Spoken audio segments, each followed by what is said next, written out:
Panglima Korps Angkatan Udara serta jajaran Pemda DKI. Ini jajaran Pemda DKI ada 267 lurah yang diundang ke rapat paripurna pengunduran diri Joko Widodo kali ini dan juga 44 camat. Nampak ini media sangat bersemangat mengabadikan momen-momen pengunduran diri Jokowi ini.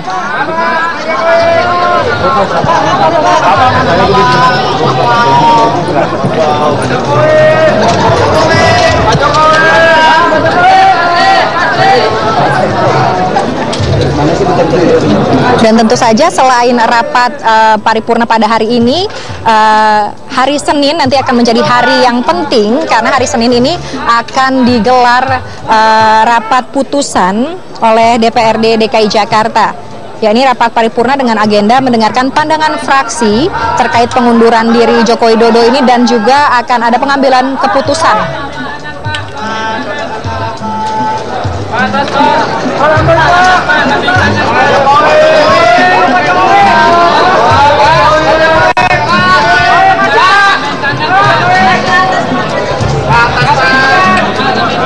Pak, lihat atas, Pak.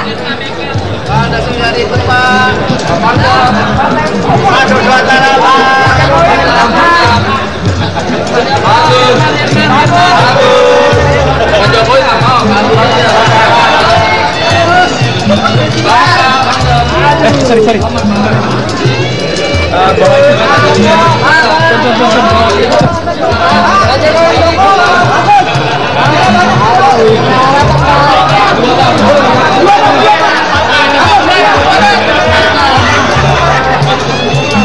Ya, berita ini nampak antusiasme rekan-rekan media mengabadikan momen-momen pengunduran diri dari Joko Widodo selaku Gubernur DKI Jakarta. Dan tentu saja selain hari ini yang perlu dicatat juga atau yang menjadi hari penting adalah hari Senin nanti tanggal 6 Oktober 2014 di mana DPRD DKI Jakarta akan menggelar rapat paripurna dengan agenda ini mendengarkan keputusan ataupun mendengarkan pandangan fraksi terkait pengunduran diri Joko Widodo dan juga keputusan apakah DPRD DKI Jakarta menyetujui pengunduran diri Joko Widodo dari jabatan Gubernur DKI ini.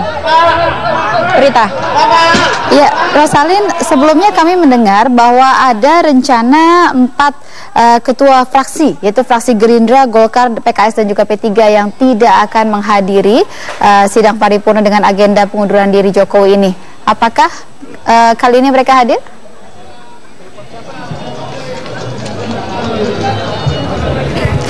Baik, Rosalin, kami sebelumnya mendapatkan informasi, sempat tersiar kabar bahwa ada 4 ketua fraksi yang tidak akan menghadiri sidang paripurna dengan agenda pidato pengunduran diri Jokowi, yaitu ada ketua fraksi Gerindra, Golkar, PKS, dan P3. Bagaimana hari ini? Apakah mereka jadi tidak hadir?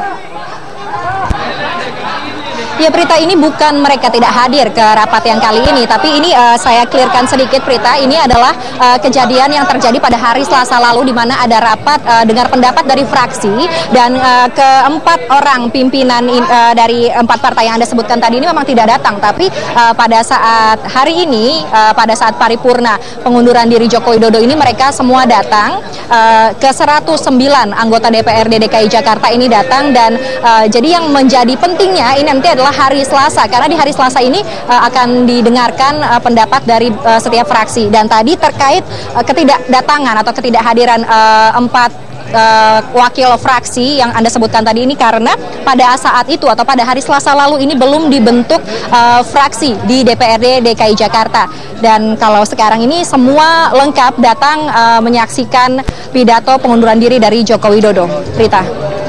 Terima kasih, Rosalin Asmarantika melaporkan dari gedung DPRD DKI Jakarta. Baik pemirsa, saat ini sudah ada 2 narasumber yang ada di studio Metro TV. Ada Mas Gugun Herianto dan seorang pengamat politik dan juga Mas Yunarto Wijaya, seorang pengamat politik.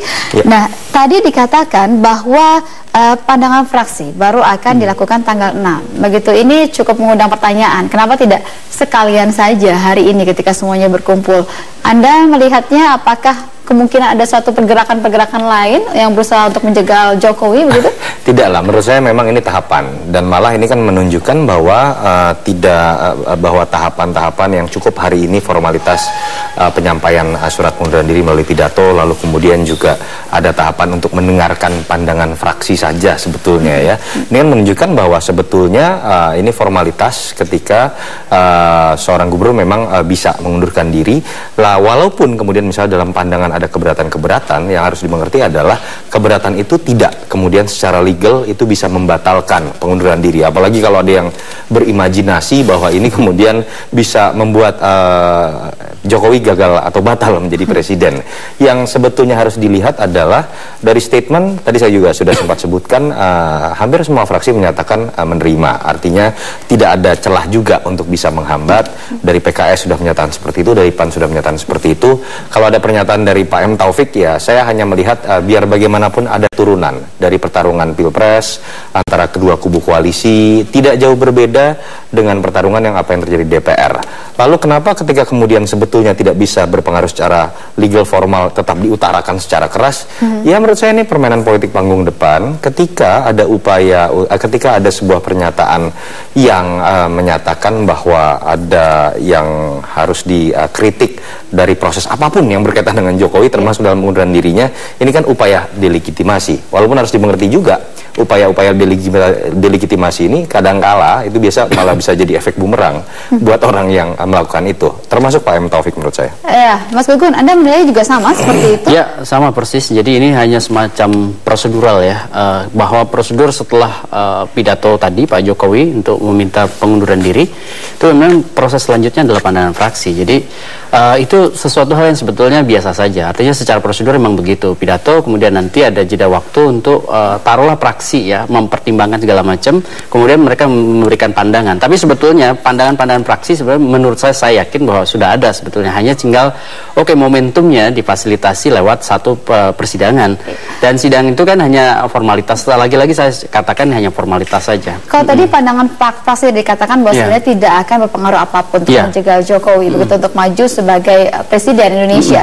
Lantas apa ya yang bisa dicapai dari fraksi tersebut jika dalam pandangan fraksinya kemudian mengatakan secara tegas-tegas menolak pengunduran diri Jokowi? Iya, saya prediksi kemungkinan ya mungkin catatan-catatan kritis ya, terutama terkait dengan eksistensi Pak Jokowi. Saya mungkin bisa melihat bahwa yang sering juga sebenarnya dilontarkan oleh elit partai yang sekarang di koalisi Merah Putih ya, bahwa Jokowi tidak menuntaskan janji politiknya selama 5 tahun, kan gitu paling.